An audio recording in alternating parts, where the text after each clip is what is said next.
do it! Don't let your dreams be dreams. Yesterday said tomorrow. So just do it! Make your dreams come true!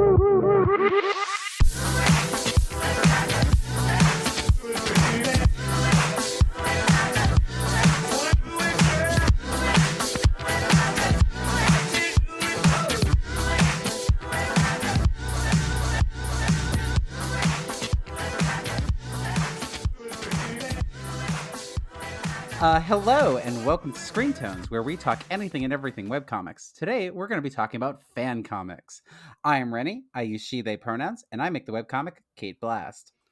And I'm Delphina. I use she, her pronouns, and I make the comic Somnolus.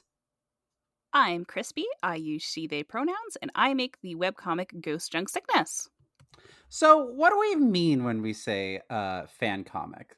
So, these are basically fan fiction and fan art all combined in the comic medium. So, these are fan works from other properties in comic form, and they have a long history in the realm of webcomics. And they can be adaptations of video games, novels, continuations of well-loved stories, adding your favorite characters to your own setting to make it your own, or adding your favorite setting to your own characters. There are really so many options, and we're going to talk about our own experiences with them today. So for this episode, we have a very cool guest, Emma. So why don't you tell us a little bit about you and your comic? Hello, and thanks for having me, everyone. It's a pleasure to be here. My name is Emma. My pronouns are she, her, and I create the webcomic Honestly Not a Robot, which is a slice of life drama webcomic following the everyday trials of staff members working at Damson's, your local premium supermarket. Absolutely love it. We're very happy to have you on. So why don't we just dive right in and start with our first topic. So this goes to everyone. Have you all ever made a fan comic? And tell us about it. And remember, cringe is dead. Everything is valid. Oh, good. Oh, good. Because there's going to be some cringe here. So I did start out my very first long form comic attempt with a fan comic based on a different fan comic. I was a little 90s kid with my Super Nintendo system and a subscription to Nintendo Power Magazine. Ooh. And in that magazine, throughout the year of 1992, they ran a comic based on the video game Legend of Zelda: A Link to the Past. It was created by Shotaro Ishinomori, who was a really popular shonen manga artist at the time. The internet didn't really exist yet, so I didn't know that, but it was really cool. And I'm just going to say for the kids who hopped on board with the later consoles, the NES and the SNES Zelda games were a little more mechanical. They didn't spend a lot of time going into characterization or motivations. So, what was fascinating to me about the comic that ran in Nintendo Power was the structure was there of the game that I was familiar with. Link goes here and gets this bracelet. Link goes here and gets the flute. The structure was there. The monsters that I knew about were there, but a whole plot was just plopped right into the middle to stitch them all together in a way that didn't exist in the game. They put in this fairy character who was a little cute fairy character who had a crush on Link. There was a rival hero who turned into a bird monster that they added, and they added some really sweet interactions between Link and Zelda, and those never existed in the games. And that really scratched an itch for baby Delphina, who wanted a long form epic fantasy adventure story with magic and sword fighting. And for me, I responded better to the visual medium of video games more than books. And the marketing for video games, I would say, back in those early 90s days was a little better for girls, because they were trying to get anybody and everybody who wanted to play video games into it at that time. So later, when I was figuring out that drawing was something I liked doing and the comic medium was something that had the same visual appeal as video games, but was something I could make all by myself, unlike a video game.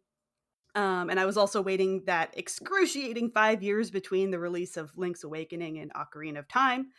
I started to follow that same path and make a Legend of Zelda fan comic.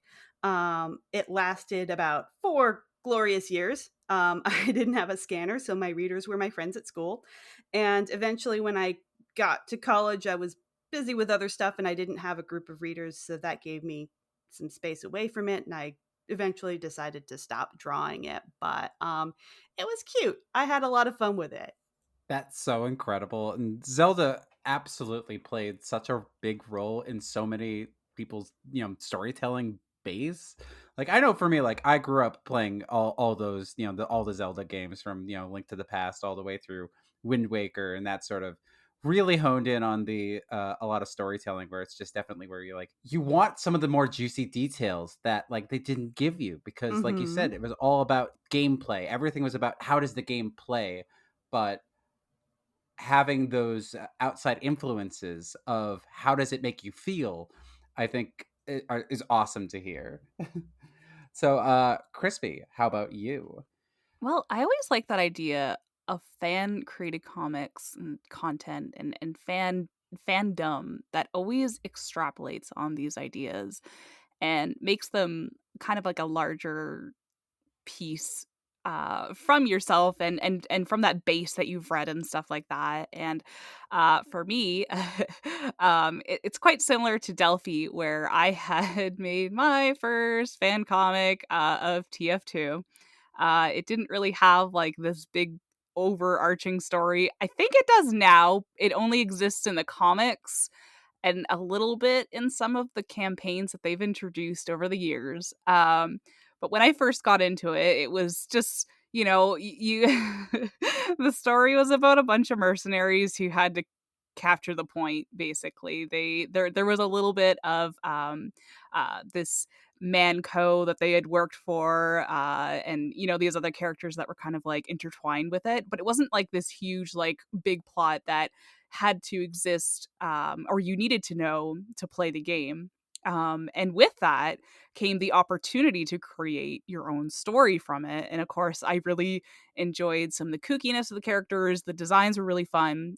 It was a really big moment for me and my co-creator of Ghost Junk Space doing TF2, because it was such a big jump from what I used to do. I was very heavily into anime, manga, and stuff like that. And Team Fortress was such a dive from the stuff I was attracted to. So it also helped kind of hone different shapes and styles and approaches to my art over the years. So I'm really grateful for that. And, we'll get into that later. But, I just, that's one of the awesome things about fan comics and stuff. So this ran, gosh, it was a while. And we had gained quite a following for it. I uploaded it on DeviantArt. Space has the original on her DeviantArt, and I was going to do part 2 on mine.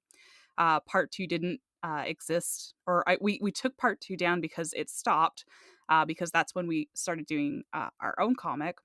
And that was met with some stuff, but like I said, it got quite the following. I've learned a lot about it, to the point where Valve themselves, the creators of Team Fortress 2, were actually reading it. So that was really cool when that had happened.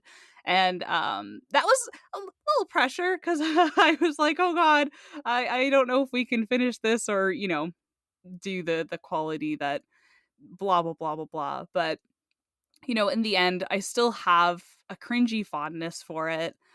It is what it is. I Oh. don't I don't like to tell everybody that I'm just like, "Hey, want to read my TF2 fan comic?" But I do. no. Why ever not? No.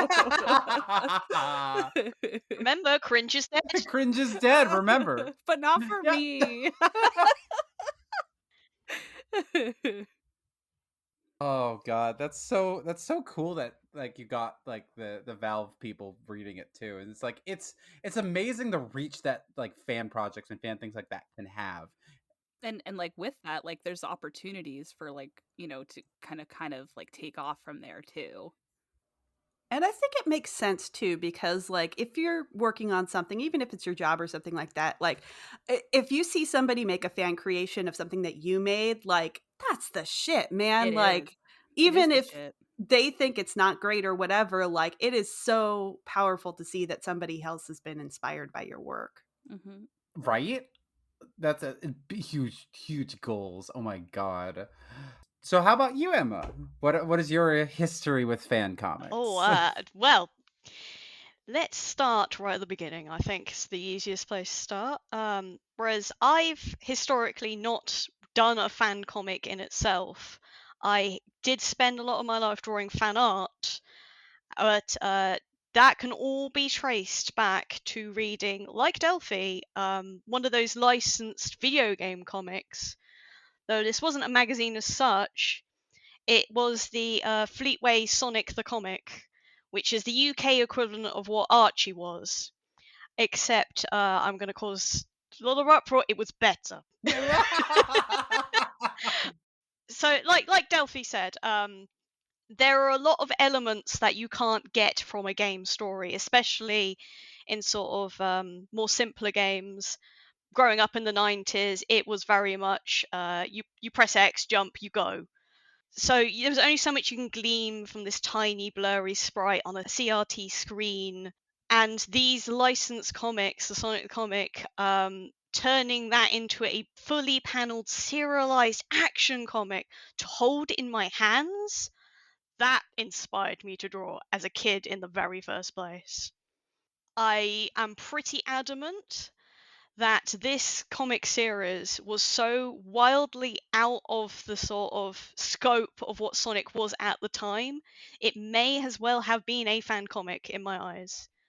It had seasoned comic writers behind it, such as Nigel Kitchen, and he and the artists, like Rich Delson's one of my favourite artists, they created entire galaxies for Sonic and this cast of unused, still unused characters to travel the world, travel galaxies.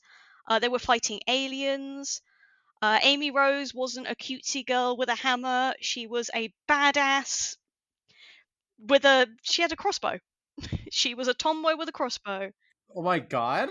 And that's why I'm adamant it's a fan comic, because there was so little to work with. They just made compelling character dynamics that you couldn't find in the game, and I argue even now. That inspired me so much, just how that transition from nothing to someone's own world and own project and own characters, even if it's like slightly linked, which I gobbled it up. I was desperate for more to read. And I went online to find those fan comics, and it doesn't disappoint.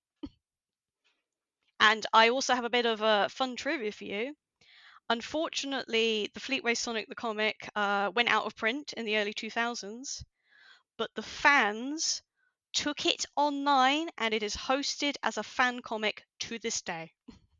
That is so Wow. cool. That's so cool, the power that has. And like Sonic's like spawned on its own so many, like there was the whole movement in webcomics of everyone and their mothers had a Sonic sprite webcomic in the mid aughts. And like it's interesting to hear about like sort of like the genesis of like your inspiration with fan works from this, because you have to think that at least in some ways that maybe the Fleetway Sonic comics inspired so many different stories, and possibly even Sonic itself diving into more fleshed out stories. Absolutely. In fact, when you said inspired other artists, I was listening to another podcast where another webcomic artist, John Locke, is a writer. He has a series called Afterlife Inc. Just did a successful Kickstarter, actually. It's an anthology series, but on this podcast, he said he read this comic, the writing was so tight and the pacing was so good, it inspired him to do comics. And I'm reading that. And it's like, that's incredible. It's a shared experience. And no wonder other people get excited to create comics, whether they're in that universe or not, in the first place. And I take great interest even to this day reading some even if it sounds weird in concept, there's always someone that's going to be interested in how you as a person develop something. A silly one that I actually really enjoy reading is called CEO Scooby, which is the working life of Scooby Doo as a CEO suited manager of Mystery Inc. printer company. What? That's so random. I love it.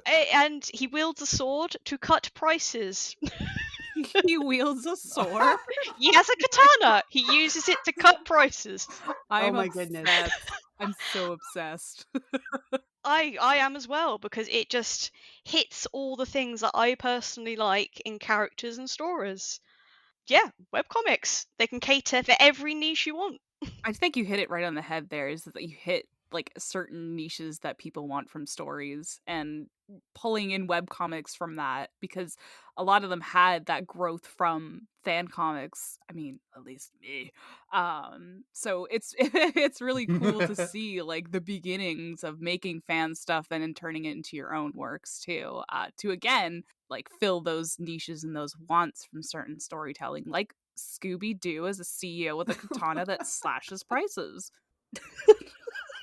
I know, that's the thing that makes me laugh. Like, you get so many comics out there that whether they started off as or continue as fan comics, you can get all these weird ideas out of nowhere and you can put it into an established world and you can just have fun, and it's pure expression. I love it. It's what got me into webcomics even after like reading the print comics of old. Is that hunger to find those more weird stories. Yeah, it's 100% what got me into webcomics too. And it makes me think of the I think one of the best examples of that, sort of like taking a small nugget and then just pulling on that thread to make it niche and wonderful, is there's a great webcomic out there called Scoop and Shag, which is just dives into just the insanity that is the cartoon world. And it's just the power of fan comics to just go places that you don't expect them to go. It's so cool. Oh, and they went. They most certainly went in that Everyone They just comic. had a most certainly went. collective. So I guess that brings us neatly into our second question, which is what are the benefits of making fan comics versus ones based on original concepts? And how did making fan comics or fan works sort of help you in your comics journey? So, like a lot of folks' first comics, my Zelda comic was a melting pot for some of my interests. You can see magical girl elements in there. You can see big god animals in there, like Rayearth or Fushigi Yugi. Final Fantasy summoning mechanics, and it felt much more accessible and less daunting to start there, to insert my own ideas into a structure that I knew worked for me, than trying to come up with my own big world right off the bat. I think too, fan comics taught me a lot about what my preferences were, what I liked from the franchise that I was working from, and what I didn't.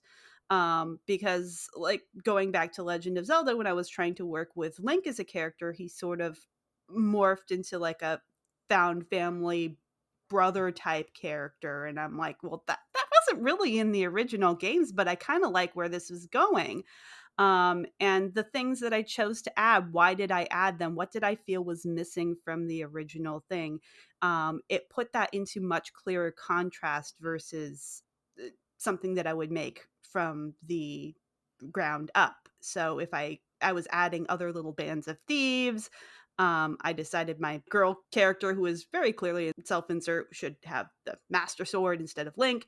And when I step away, I'm like, yeah, ensemble casts were important to me. Girls with magic and swords were important to me, and those didn't exist in the original work. So yeah, I wanted to add those. And I also think fan comics in general lead themselves particularly well to symbolism, which at its core relies on a shared world and a set of values that your audience understands. So, for example, fans of Star Wars, you have an understanding of what different alien societies like Ewoks or Wookiees or Jabba the Hutt acts like. If you're a fan of Tolkien, the rings mean something to you, about temptation or the forces of evil. And you can use those deeper meanings in those things and really drive your points home faster thematically than developing your own lore. And when you have that audience who also understands where your stuff is coming from, that becomes very powerful and very potent very quickly. And I guess the other thing too is if you do see yourself wanting to make original stories later, like I did, it gives you practice with all that. It gives you practice in a way that's not exhausting, because I do feel like there's a stamina that you have to build, especially for webcomics. You know, it's a marathon, as we always say, not a race. So you do have to build up that working, functioning, like writing on the fly and continuing to pull things out and work with concepts. And so that is such valuable experience that you get in a way that's not too much pressure right away. It's like lifting weights. You know, you start with lighter types of weights. You don't put all the weight on at once, because then you're just going to hurt yourself. But the more you practice with smaller things, if you just have to change this one element, if you just have to change this one thing, if you then you're going to build up your strength for deeper narratives. It's like webcomics training wheels. It is. I don't want to put that necessarily in a different category. I don't feel like everybody who is doing fan comics is eventually going to graduate or anything to webcomics, because the other thing is they're just fun. Like if you want to do that, like you can have so much fun just doing fan comics, and that's no lesser than having an original character thing. And to my earlier point, like you do have that shared audience right off the bat that you might not ever get with an original comic or original series. So, I mean, that's powerful, and that's very valid to work in that space if that's what's making you happy. One of the things that I really, really enjoy about fan comics and my experience from that, and kind of, going off of the points that you've been making, Delphi, because they are just chef's kiss, is that one of the things that I realized working on a fan comic like the TF2 one that I did was that it almost felt like I was working with a co-writer too. I mean, I was, because there was still two people actually physically working on it, but at the same sense, I meant like researching and going back to the lore that already existed. You have this book, you have these references, you have these characters, these models, these standards that do exist already that you don't have to, come out with on your own. You can extrapolate with, but it's nice to have all of these things ready there for you to play with in your own little sandbox and then kind of expand upon these ideas. And so that's definitely one of the benefits of working on fan works, is that you have these ideas pre-made and you're inspired by it. You like it already. You're already like super jazzed. You're a fan of this work. And so when you're creating comics and stuff from that, to me, it's definitely a nice stepping stone, a nice, easy kind of jump off point to be like, oh gosh, yeah, like I'm gonna have to talk about my comic. Oh god, okay. So when we did the TF2 fan comic, like there was a lot of fun little absurd ideas in the lore that were really fun to play with and just kind of go off the rails with. And that's usually where the fan comic ideas, kind of come from, or fan fiction is just like you're obsessed with this one idea that you're like, oh, but I want to expand upon this. And, there's something here that I'm going to have fun with. And, there's a lot of creativity that can happen with that. There's like a certain aspect in Team Fortress 2 that talks about oh god, it's so embarrassing. It talks about like this substance that Come You got on, this. I want to You hear got it. this. We're hooked. We need more. that Crispy, we are it your like peers. could and grow we are your hair pressuring into you. mustaches. So like What? Oh, I love it. I love this so much. it's this certain substance that is coveted that can give you mustaches. I remember, and this is going to be a spoiler for people who ever read it. This is the ending of our comic that we were going to do. There's like a betrayal in the first part where Blue Spy on obviously Team Blue kills Red Sniper because he's uncovering that Blue Spy has this big plan to take over Manco and stuff like that because he has the ability to dress up as other characters as the spy ability that he has. So at the end, it reveals that he was exposed to too much of this substance, and he this makes sense to the lore. What I'm gonna say makes sense to the lore. Okay, I promise. He is revealed to have an overconsumption, and he gets. He gets a hairy chest in the shape of Australia. I remember was the big gift. I am shaken to my core. That was his giveaway point, was that he couldn't hold this back any longer because he was transforming into something. He was transforming into an Australian. Well, the sniper is Australian, right? That's Yes. in Yeah. TF2, yeah. Okay. The owner of Manco is also it's a big Australian thing. Oh, I swear it makes sense to the lore. I have to dig up everything else and go back into my cringe past. But the thing is is that you had these bits and these little pieces that you could just go wild and have fun with, and we did. Clearly this wildness was something that we had fun with, and we're like, oh my god, like is the little tiny bits of lore that we're just gonna expand upon, and it's gonna drive people crazy because people are gonna be like, wait, you're using that? What does it mean? What are you doing? And it was fun. It was so fun, and I got to learn so much by making this. Have like be updated and have an audience read it at the same time. It was webcomic. Like this was my it wasn't my first because I've made other things before. But it was one of our more bigger kind of interactions and stuff like that, and people anticipating the plot and the update schedules and understanding my production level and stuff like that. So I was having fun, but I was also learning a lot about myself as a creator because I'm just like, okay, we have a schedule now. We know how much we can create. We were doing color comics at the time, and I was understanding what the output levels for that was for a full colored comic, and it was fun. I will say it was fun when we did have to stop it because we went to college and we wanted to pursue our own things because that would be really fun to have those reactions to your own original stuff. I was sad to see it go. It was bittersweet. It was definitely bittersweet, but I'm very happy for the stuff that I've done in it. And I've always been a fan, or I've always been part of that fan comics or creating characters from ideas that inspired you and stuff like that. And not to touch too heavily on this because I don't want to go into another giant story. But for Ghost Junk Sickness, they were definitely fan characters of things that I liked years ago as a child, like Final Fantasy VII, Magic Knight Rayearth, and stuff like that. Those properties inspired me to make the characters that I have today. And I think that's very, very powerful. It absolutely is. It's so powerful and so cool. And it's really cool to sort of see um all these different works appearing in your current stories too.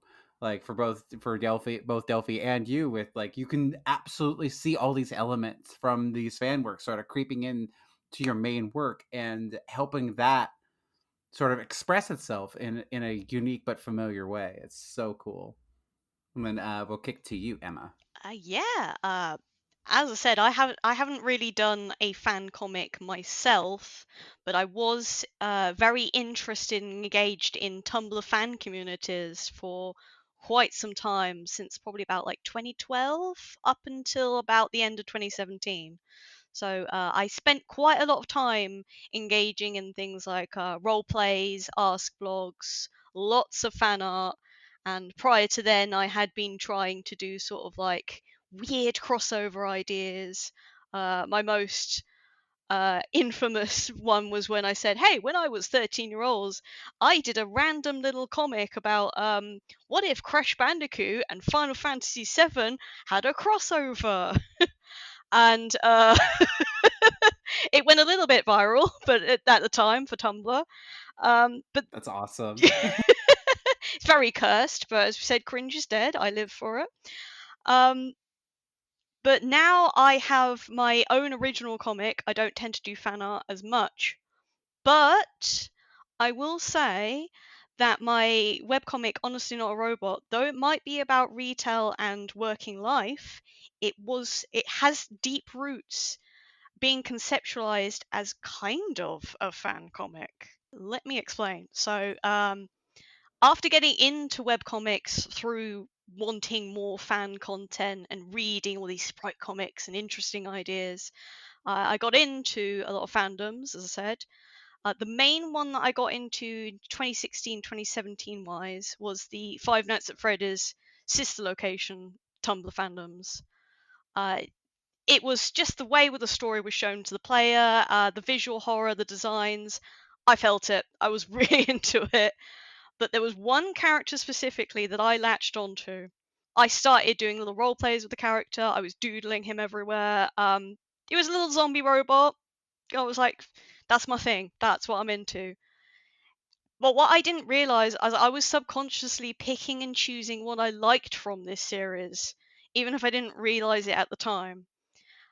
There's one scene in the game, this not really a spoiler, but there's a robot that passes himself as a human. He wanders around pretending to do everyday things, and everyone's just kind of a little bit suspicious of him until he starts like becoming not human and obviously is not human. And part of me resonated with that. At the time, I was working retail, very tired, very stressed. And I joked with a Tumblr follower how this disguised human would fit in well at a supermarket because of the infamous notion that you should always smile, and this character was always smiling creepily and just lurking. And I was like, that's me.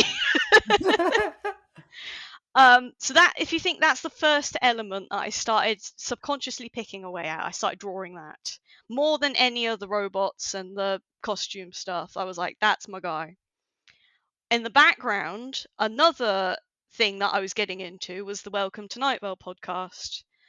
And there is a certain character in there which anyone who's read my comic is now immediately going, wait, you have a manager character called Kevin that's always oh yes, that was originally my interpretation of this character from the podcast. Soft spoken, always smiled, passive aggressive company man who put work above everything and everyone. Oh my god, that is my day job at the time. And you can see I've now got these two elements from two separate things that I was really into and liking to draw. The difference is I didn't like drawing because there's no official designs for the characters in Welcome to Night Vale, and FNAF Five Nights at Freddy's had sprites. So, like I said before, you got that leeway of where you can go, where you can develop.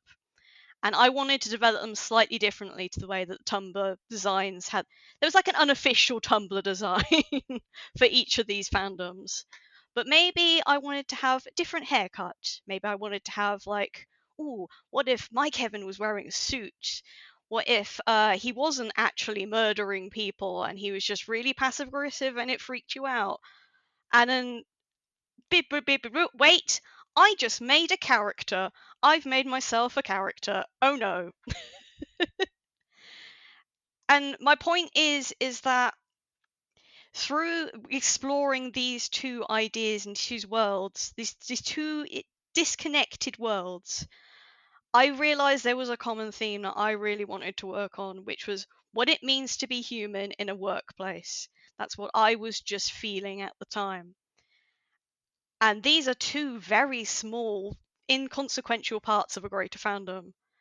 And I got to work. And I started off having little comic ideas about what if we had this manager man that's very passive aggressive and everyone thought it was a murderer, but was in Five Nights, but was actually the food service manager.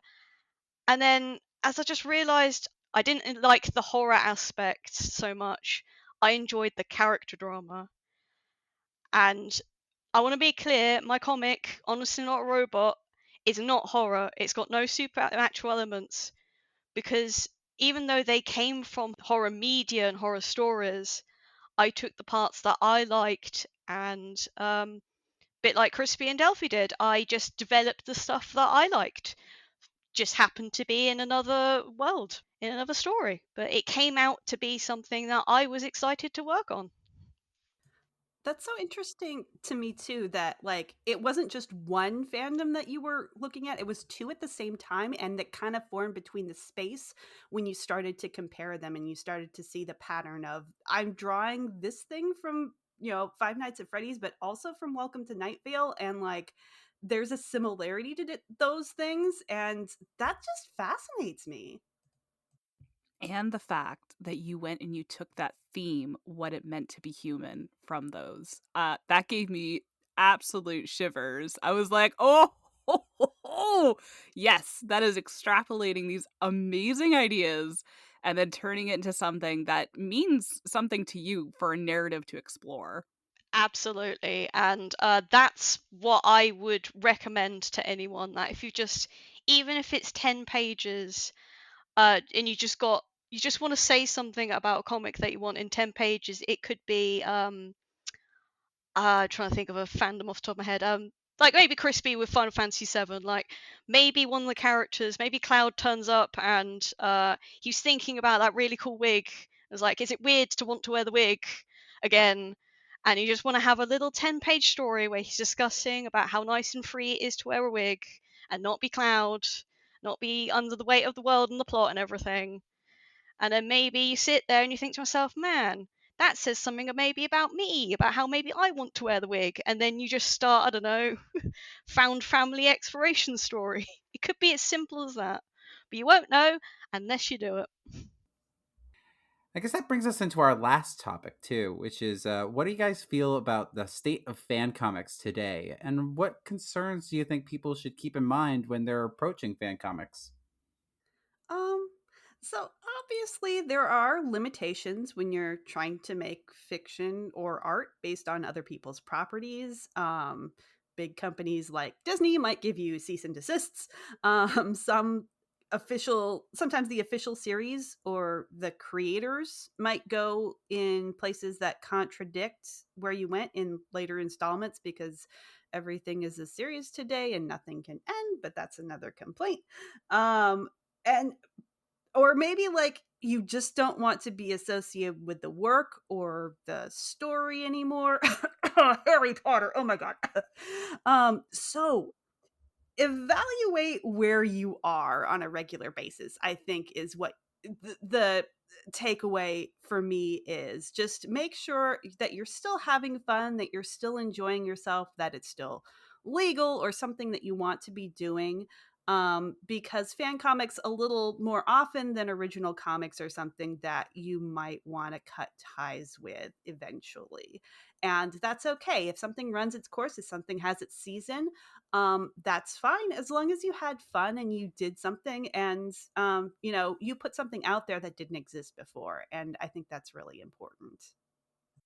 I think there's a very interesting series. It's not a comic, but it ties into that very, very much. So, there used to be a series on YouTube called "The Emperor Had a Text to Speech," which was a Warhammer 40K fan audio drama, and eventually it was very popular. It went through a ton of videos, and then all of a sudden Games Workshop, the company that makes Warhammer 40K, said nope, you can't make this anymore, cease and desist. And so what they did was they took all the characters and everything that they developed for that series and made a new series in a new universe called Hunter the Parenting, which all the characters from that tie back into the original fan work, and is taking off on its own and going to wonderful and amazing places. So definitely, like, oh, it's good to be mindful of these stuff, but even if you get to that point, it's never the end. Oh yeah, absolutely. I mean, I do feel like it's a little more work because you do have to start separating things out. I know for my Zelda comic, eventually I figured out that like, oh, I'm doing a lot of different things. It's really diverging from the Legend of Zelda Link to the Past plot. So I'm going to rename Link. I'm going to name him Chain. Nobody's going to figure it out. And I'm going to just like make some little tweaks to the names here and there. You know, maybe they're not going after the Triforce anymore. Maybe it's some other thing. We'll just kind of do a search and replace here in the script, essentially. And it could have continued like that for sure. But sometimes it's going to be harder to extricate things from your source material than others. So just know that going in, like if you want it to become its own original thing, there will be a little more groundwork to try to change that over. Chain Yeah. that over. Rennie, get out. I think we're all speechless. Yeah. We're all speechless now. Like, I just Link pun. I'm broken. I can't. Damn. That said, it is down to. It's a good question. Like, what is your intent when it comes to making a fan comic? If it's a short story for your enjoyment and for others to interact and have fun, fantastic. There, you very well may continue to have a place online, free hosts on your site. The tricky issue might be is if you try to monetize it, because at the end of the day, the world and the story, it isn't your world. It's owned by someone else, whether it's a company or a creator.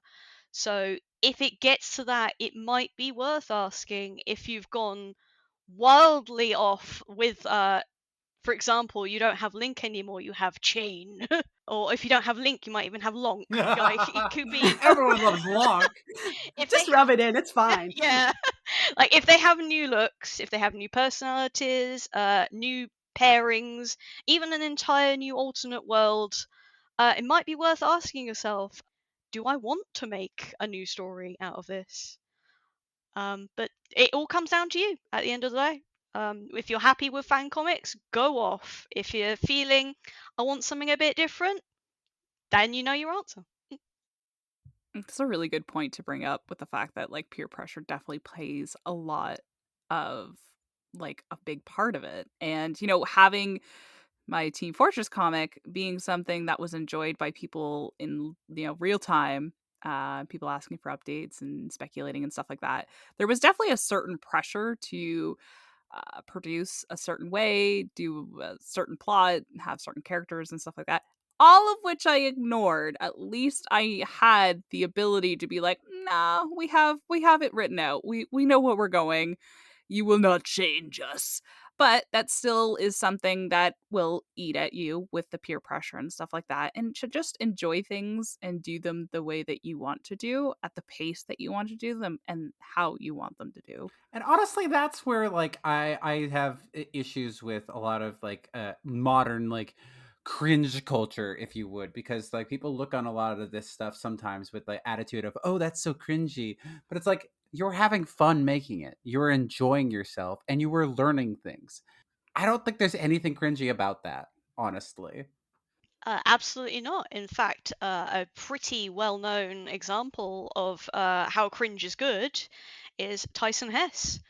Oh yeah. Already a really good established graphic novel illustrator in his own right, even had a webcomic at the time, did a really weird jokey set of Sonic Warning, very comics, NSFW.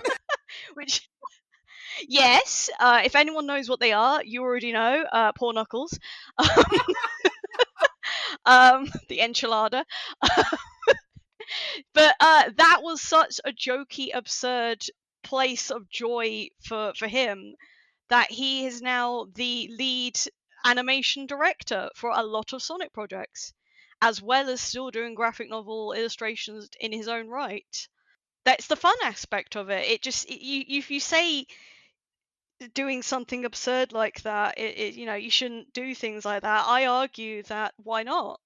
Because you never know where you're going to go with it. there's quite a few illustrators that are freelance for IDW who have just done fan comics. Evan Stanley being one.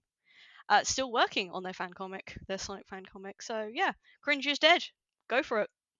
And comics, fan works, fan fiction, everything, it still plays such a huge role for that because, it still exists to have that certain kind of itch scratched when you're like, I hope someone wrote a fanfic of this part because, oh boy. And, even on existing on webtoons, there's a lot of fan comics that are in like a top tier place. I recently found out that Danny Phantom is a very popular fan comic that someone's making on webtoons in the one of the top 10s, I think, superhero genres. And I'm just like, honestly, go you. People still enjoy that story, and you're having fun with the characters that really mean stuff to you. You're learning, and it also brings opportunities, not only for yourself as a creator to learn from the technical aspect and stuff like that and stuff about you, but opportunities, like Emma said, to kind of broaden your career and actually take off in places where you're helping the place that you're making fan art for or fandom for and stuff like that. So I think it's a pivotal part, even in the webcomic community, to have these fan comics exist because, there are a lot of people that started from that, and there are a lot of people who seek them out still. So yeah, wow. So the fan works are really incredible. Does anyone else have anything else they really want to touch on before we wrap things up here? Yeah. Still on the topic of fan comics, I have been saying that up until now I haven't really done a fan comic as such, but kind of tell a lie, as I have recently done a 10-page kind of parody fan comic based off of a weird crossover of Final Fantasy VII designs and Sonic Adventure 2. Yes. And the weird thing is I want to do more. You should do more. It is wonderful.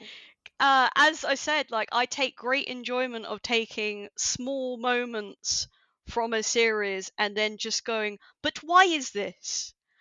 And that is what I have taken quite an interest into doing. Two of my characters, maybe more in the future, I'm not sure, from my comic, Honestly Not a Robot, because it's a slice of life, I enjoy hearing what other people discuss when it comes to it. And it's just two guys in a room, and they are playing my little parody of the things I like, and they're discussing it, and I am having fun. And hopefully I will post it online. Final shortly. Sonic Adventure Fantasy 7. It's a good game. Something like that. I think I did it as like, I think I did Sky Adventure 2 Fight. Oh my god. Dirge of Eggman. No! Wow. No! I haven't designed Eggman yet, but there's Shady Roth and there's Skylar. I love it. I am obsessed. Oh. And with that, this is a Buffalo Chicken Wrap. I have been your host, Rennie, and you can find my work at capeblast.com. I'm Crispy. You can find my work at ghostjunksickness.com. And I have been Delphina. You can find my work Zombulus at zombulus.com. And I'm Emma, and you can find my comic at honestlynotarobot.com and also on Tapas. Hell yes. Thank you so much for joining. Yeah, this has been a lot of fun. Yeah. Oh, thanks for having me. It's been a blast. Yeah, it's so awesome to have you. Thank you for listening to Screen Tones, a webcomic podcast.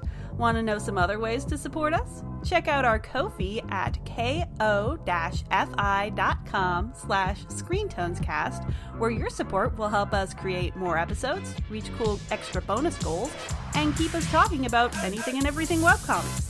You can also find us on Twitter, Tumblr, Instagram, and our Discord server. Thank you so much for listening, sharing, rating, and supporting, and we'll see you next time.